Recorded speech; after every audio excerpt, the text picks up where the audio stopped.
You're gonna want to be on the side. I don't care. Anybody who's you'll be blocked. speaking, So I you're don't care. speaking, so you're, is the front good? You're good? Yeah.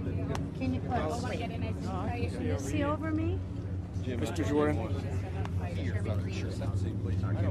I make everybody happy because I'm short.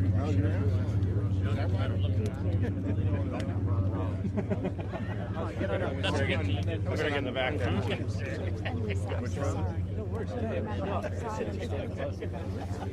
Well, thank you. Do you want to help me fill in so everybody can get like If you guys can actually, a face? this is going to be like the end of it. So if you guys can like kind of maybe cut this, so you'll get probably a better shot. I need to get a picture of that. The sun is dying. I don't know. Does anyone have a? Hey y'all, we're gonna. Hey! I don't see one view. Good. That's a great answer. I love you. You have a happy marriage. Not one wrinkle. Grew up with two sisters and have 3 daughters. I know what I'm talking about.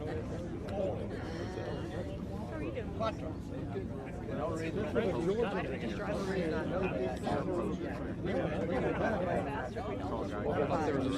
at Pat, man. That sounds like shredder for This one? I'm guessing we get each comment. They did. I don't know. It's not telling them what we're doing.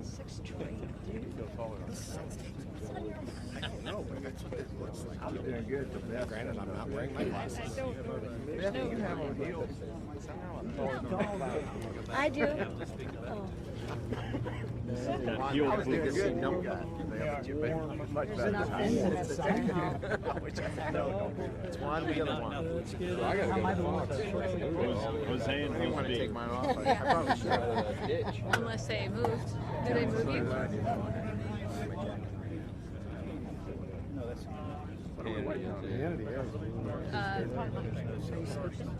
City speaker. Don't be nervous. There's only like 300. Yeah, with the speaker and all of you guys, yeah, no, not a big deal. I'm kidding. Thank you. Great advice. I saw you on Fox the other day. That's what You did a good job. Armstrong told me once, and I was going to give him a response to the State of the Union. He's like, hey, a lot of people.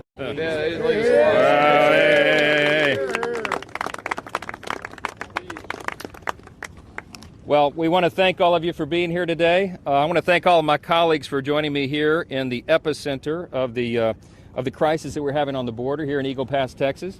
It's been quite a day. I'll tell you a little bit about what we've learned here today. But first I want to tell you that we have a great cross-section of the House. We have 64 House Republicans that have joined us here in Eagle Pass. They represent 26 states, 1 U.S. territory. You have everybody from California to Maryland, from Michigan to Florida.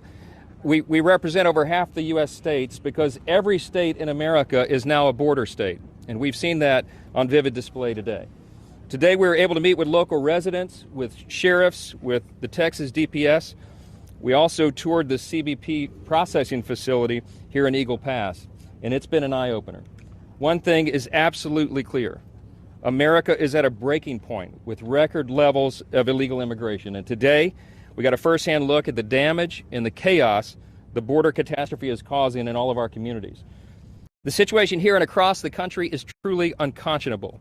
We would describe it as both heartbreaking and infuriating. Our communities are overrun. We have local resources that are being strapped. We have lethal drugs that are pouring into our country at record levels.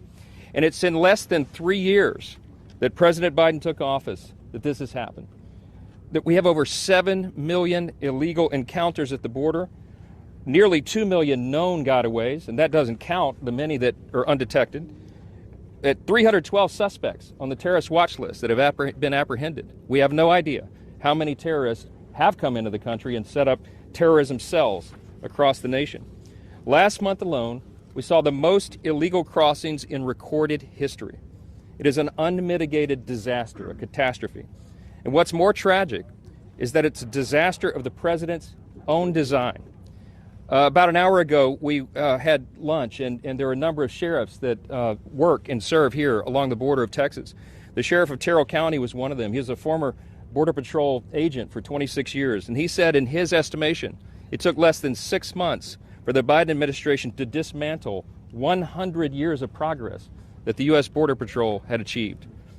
Some of the first actions that Joe Biden took when he rolled into the Oval Office were that he rolled back border security measures. They were put in place by the Trump administration. We all saw it happen. Remember, it was on his very first day in office that President Biden stopped construction of the southern border wall, and he ended the Remain in Mexico policy. It was estimated on our tour just a moment ago that if the Biden administration would reinstate just the Remain in Mexico policy, it could stem the flow by probably 70% or more. But he refuses to do it.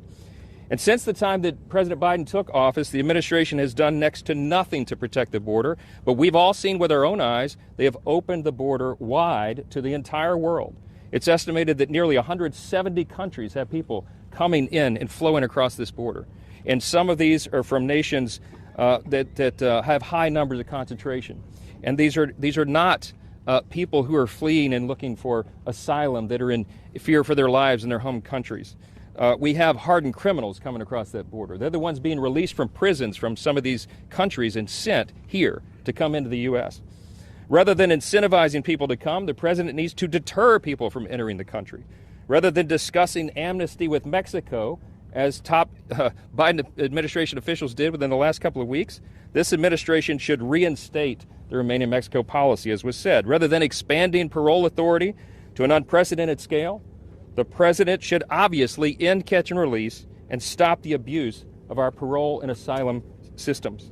The president can and should act now. This doesn't require legislation. It requires leadership. And despite the White House's claim, he has all the authority he needs right now under existing federal law to stop this madness. But the message his policies have sent is the opposite of that. It's quite clear.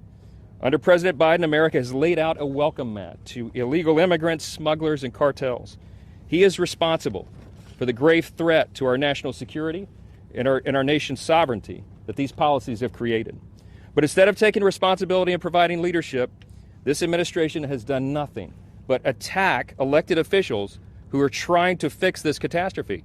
The people standing behind you have worked hard. We passed our legislation more than 7 months ago. You have red and blue states all across this country that are being forced to step up because the federal government has failed to do its job. Right here in Texas, Governor Abbott has heroically done more to enforce the law than the president has. And how has this administration responded? They have sued the state of Texas to stop their deterrence efforts. They have brought them to court to strike down their ability to put up buoys in the water and razor wire and the rest. It's absolute insanity. The House has done its job. As I mentioned, we delivered common sense legislation that will secure our border. But it's been sitting on Chuck Schumer's desk for 7 months. House Resolution 2 was our bill, and the time to act on it is yesterday. It certainly needs to happen. With each passing day, each record broken, this administration's dereliction of duty becomes more and more dangerous and more infuriating, and we are here to say that it must stop. What we saw today only made House Republicans more resolved to stand for sanity and the American people, and we will do it. If President Biden wants a supplemental spending bill focused on national security, it better begin by defending America's national security. It begins right here on our southern border. We have a few members here that will give you some more insight on what we saw today and what we anticipate. And I'll lead off next with the chairman of our Homeland Security Committee, Mark Green of Tennessee. Chairman. I want to thank the speaker for putting this CODEL together. Really appreciate it. Thank you for all coming. It's important to bring what's happening here to the American people, to all of the American people. I also want to thank the members who are here. You know, I first took the oath to defend the Constitution of the United States against enemies, foreign and domestic, on the plane at West Point when I was 17 years old. And for the better part of my adult life, I have spent that training and fighting foreign terrorists. And now as the chairman of the Committee on Homeland Security, I contend with the domestic threats to this nation. The greatest domestic threat to the national security and the safety of the American people is Secretary Alejandro Mayorkas. Yes. He, through his policies, has defied and subverted the laws passed by the United States Congress. He has defied multiple court orders. He has lied numerous times to the United States Congress. He has, under oath, stated things that were blatantly, obviously incorrect. He has broken his oath to defend this country. Even A.G. Garland admitted that the policies of Mayorkas are being used by the cartels to exploit the American people and make billions of dollars, putting Americans at risk. Hundreds of thousands of Americans dead to fentanyl, tens of thousands of young people trafficked into sex slavery, billions of dollars wasted, expanded criminal networks now connected to the drug cartels in Mexico throughout our entire country. Director Wray admitted before my committee the other day, our committee the other day, that with the border wide open and a war in Israel, Hamas can just walk right in.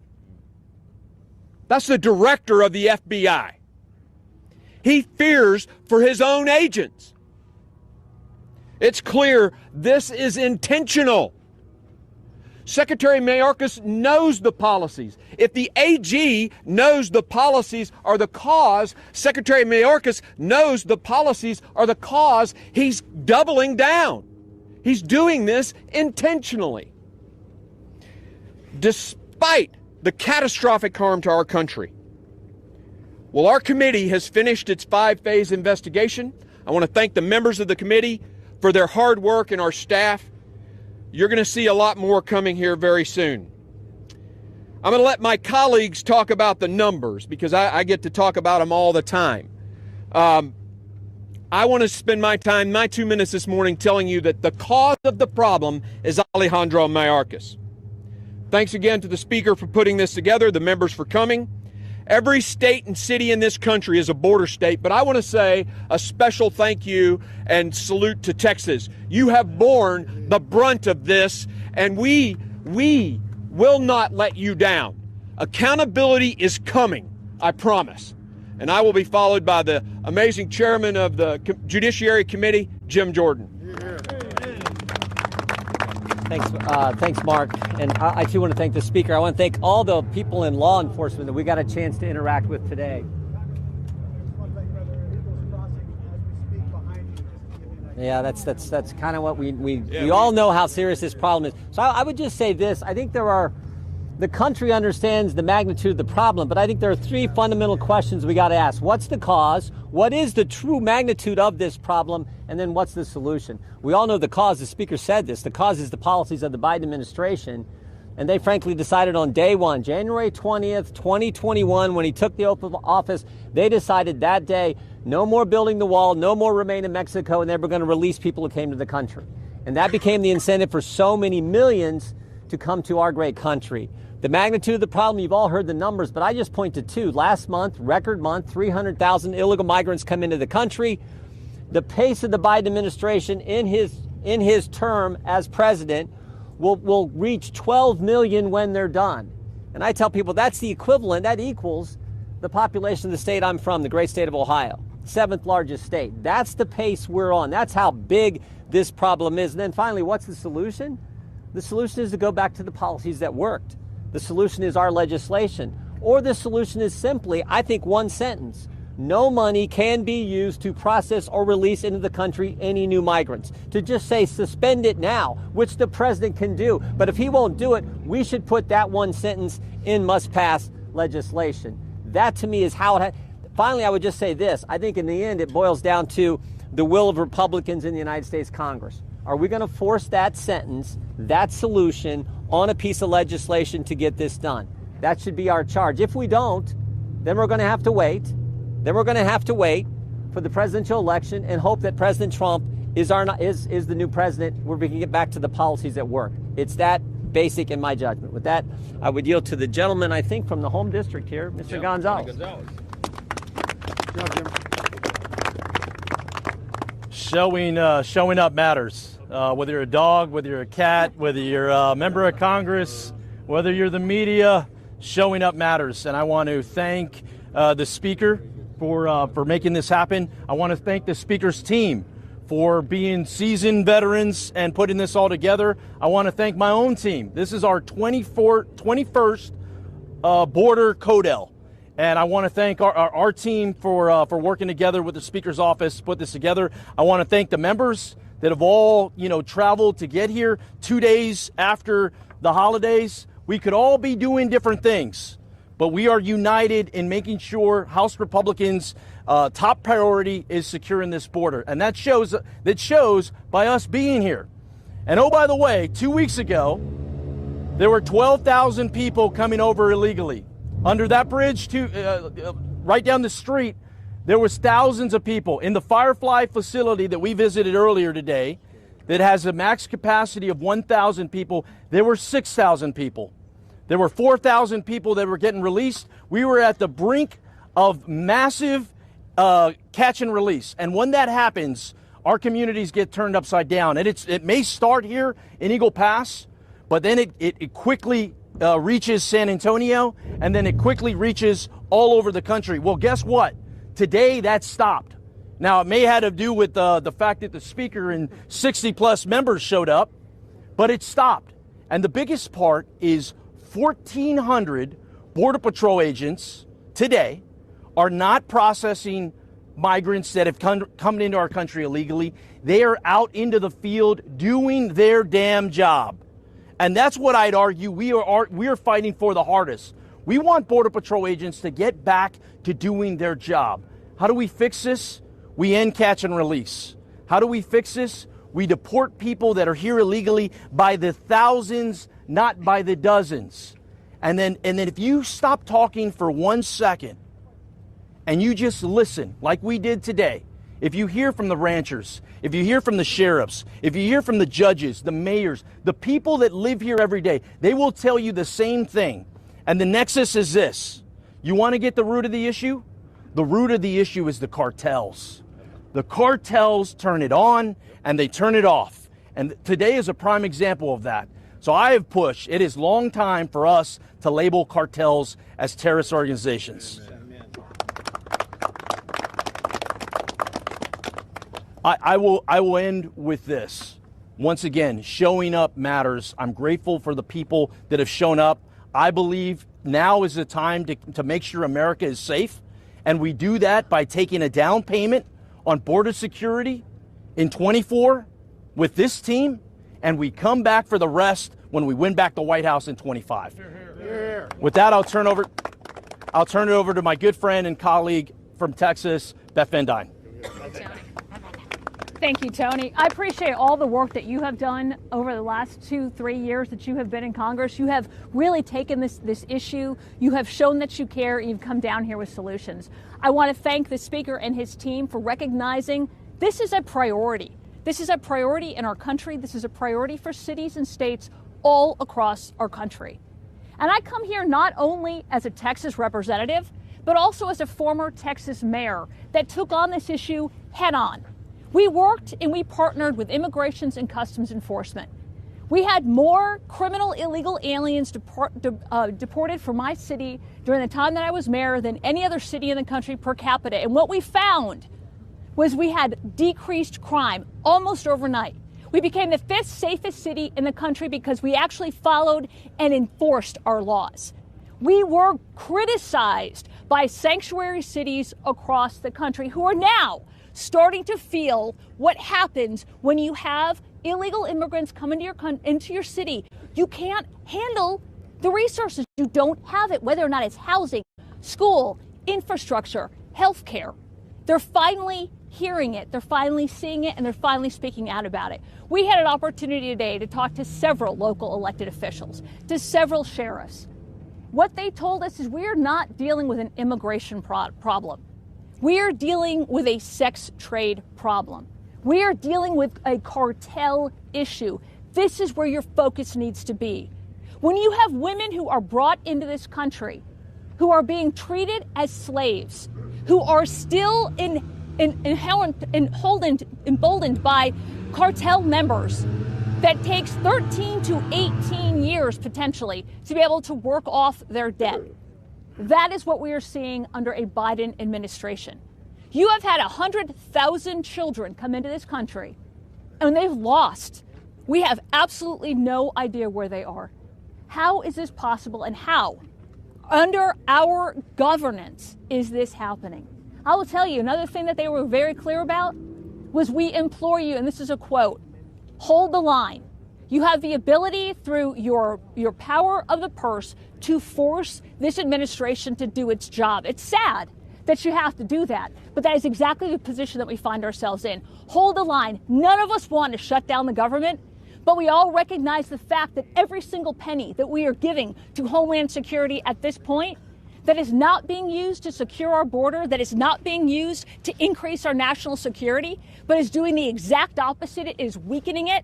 It is forcing more and more people quickly, more efficiently into our country illegally, is hurting our national security, hurting our best interest, and killing our economy and local governments. When you've had over 100,000 people that have been killed as a result of fentanyl, more than any other terrorist attack on our country, this is a time to take steps. This is a time to hold the line. And we in Congress, we have a bill, H.R. 2, and I could not agree any more strongly with Representative Gonzalez that we do have to target the cartels. But we have a job to do. The American people are absolutely sick of the policies that they've seen under the Biden administration, and we will hold the line, and we will fight to make sure H.R. 2 is passed, as well as other border security measures that will support our Customs and Border Patrol and help secure our nation. Thank you. And with that, I want to introduce Juan Ciscomani, great state of Arizona. Thank you. Thank you all for being here. I wanted to thank the Speaker for his leadership on this issue. I wanted to thank my colleagues for coming to the southern border and seeing for themselves what we've been talking about for so long. And of course, thank my good friend, Tony Gonzalez, for hosting us here in this district as he continues this fight against the border crisis that we're seeing. I'm an immigrant. Came to this country when I was 11 years old. Became a U.S. citizen in 2006 as an adult in my 20s. Then I was elected to the United States Congress 16 years later. No country in the world would give you that opportunity. No country in the world, only America would ever give you that opportunity. So I believe in the opportunities this country has. I believe in the generosity of our nation. I believe in the American dream that I'm living. But this is not it. That's not it.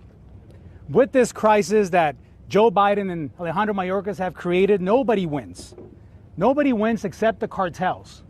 They're the ones deciding who gets across and who doesn't. They're the ones trafficking people and drugs. They're the ones terrorizing their own citizens. They're the ones that have no regard for human life. The men and women that we met with today, fighting on the front lines for our safety, are doing so with very little to no support from this administration, trying to enforce policies that are at best outdated, at worst designed to fail because they're not working and the right ones are not being enforced. You've heard here today, and we've been saying this for years, that every state has become a border state. In my own state in Arizona, in the Tucson sector, we saw record-breaking numbers in December. The trend is in the wrong direction. This administration has no answers and no will to tackle this issue. This is not a political matter. This is a matter of security and sovereignty. And I see some Spanish stations here, so I'm going to address you in Spanish as well. Este es un problema grave para el país. No es un problema nuevo, sin embargo, es un problema que se ha empeorado grandemente bajo la administración de Biden. Cero credibilidad tiene su administración y sus agentes de su gabinete, que no han podido mover esta situación en el lado positivo de ninguna manera. Necesitamos parar esto y tenemos las herramientas para pararlo, pero el presidente se rehúsa a hacerlo. Como inmigrante, esta no es la solución, lo puedo decir de todo corazón. Es una crisis humanitaria tanto como lo es una crisis de seguridad nacional. Y necesitamos hacer algo inmediatamente. It's important to know that as an immigrant, myself, and I can say that this situation is like with many other families, that it took us over a decade to earn our citizenship. And what the Biden administration has done, they've diluted the effort, the focus, and the sacrifice of so many families that have paid the ultimate price of leaving their country to come here and go through a long, rigorous process to become U.S. citizens, to be able to take that oath of citizenship like I did in 2006. And this administration, with their actions, has made a fool out of that process. And has spit in the face of so many that have gone through the entire process to one day have the honor of becoming United States citizens. This message transcends culture. This message transcends language. This is an American issue that we must solve from every perspective that you see reflected here behind us. Our GOP colleagues get it, our speaker gets it, and we will solve this issue. And the president needs to step up and do his part, along with Alejandro Mayorkas. Thank you so much, Mr. Speaker. I want to thank my colleagues and friends again for being here and sharing you that insight. We'll take a few questions if you have some. Can we see a show of hands? Who will vote to shut down the government? No, we're not going to do show of hands. We're not in a classroom. We're not doing show of hands. Well, here's the deal on the shutdown. We are working hard to get the appropriations bills done. And the resolve that of this group and that you've seen with our votes and carrying over and crushing the Christmas omnibus fever as we did with our laddered approach and the two-step CR, we have until mid-January, you have until early February to get the approach bills done. We have been working in earnest and in good faith with the Senate and the White House virtually every day through the holiday trying to come to an agreement. Negotiations are still ongoing. It's drug on way too long, but the sooner we get that agreement, the sooner we'll be able to get the appropriations bills done. And let me tell you what our top two priorities are right now in summary. We want to get the border closed and secured first, and we want to make sure that we reduce non-defense discretionary spending. That is an important objective. You know why? Because we've crossed the threshold of $34 trillion in debt. $34 trillion today. It's a landmark that is unimaginable, would have been unimaginable to previous generations. And here we are. And so we have a responsibility here of fiscal stewardship and fiscal sanity, and that's the priority that you're going to see us pursue. So too early to prejudge any of that, but I'll tell you we're resolved on those priorities. Mr. Speaker, Yep. do you have, you've been briefed on these negotiations with the Senate. What is your view of them right now? And are they going as far as you need them to go to? With regard to border security? Yes. Listen, the Senate has been negotiating, I guess, among members there and potentially with the White House, I suppose. Our position is very clear, and we have made that clear again for 7 months. H.R. 2 is the necessary ingredient. Why? Because it has provisions that fix each of these problems, and these things work together. For example, you couldn't just reform the broken asylum process and allow this parole system to remain broken. It would be a giant loophole that would not solve the issue. You can't just build the wall without ending catch and release, without restoring remain in Mexico. These are the policies and the provisions that, again, had stemmed the flow in the previous administration. We know what works. It's not rocket science. And that is why we have said we are resolved for those provisions. That's what's necessary to fix the problem. It's not just House Republicans' opinion. It's based upon the informed opinions of the people here on the ground, and that is what they have told us. And they have reiterated this over and over and over. Desperately, they ask us to help them solve this problem, not just for South Texas, but for the entire country. And that's why you see representatives from all across America here to say in one voice that we have to do this for the people. And the White House has shown an unwillingness to do it. In fact, as we noted, they've done exactly the opposite, and it's shameful and inexcusable. Yes, ma'am. Yeah.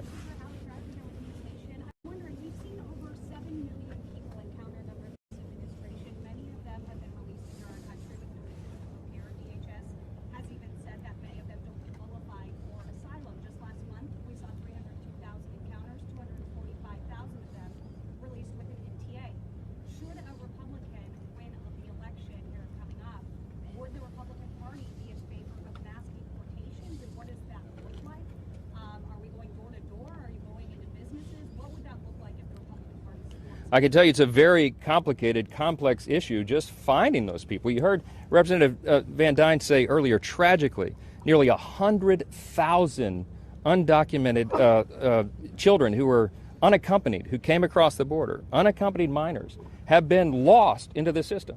The administration has lost track of these children after they've been released. these people are given a notice to return for an immigration hearing. Sometimes it's 4 years into the future. They don't show up. A very tiny percentage show up. So the first problem would be even identifying all these people. The point is, the longer we wait, the longer we delay the closure and securing of this border, the greater the crisis and the problem. We don't have a specific prescription yet that we're proposing because we haven't gotten to that point. But I do believe, in large measure because of this issue, I do think that we're going to have a change in the White House. I think we're going to have a Republican president. I think we're going to win the Senate, and we're going to expand the majority in the House as well. Do you think it should be within states' rights to enforce federal immigration law like the law Texas just passed due to the state crisis previously in Arizona versus Minnesota? Absolutely. Listen, we have applauded Governor Abbott and all the brave law enforcement officers here on the border in Texas. They're doing their dead level best to protect their citizens, and that's his number one job. The federal government, the White House, the administration refuses to do it. So if you're the governor of Texas or a border state or any governor, you have the responsibility, the right, the constitutional authority to do the right thing and secure your people. So we have applauded him. We stand with him in that resolve, and any other governor who's willing to draw the line and take that measure. And remember, everything they try to do, the White House has gone to court to stop. Everything they're trying to do to protect Texans, the White House is going to take them to court and have it undone. It's madness is the only word that we can think of to describe this. And we hope treason, I don't know, it comes to an end soon, and we're here to make sure that happens. Thank you all for being here. God bless you. Yeah.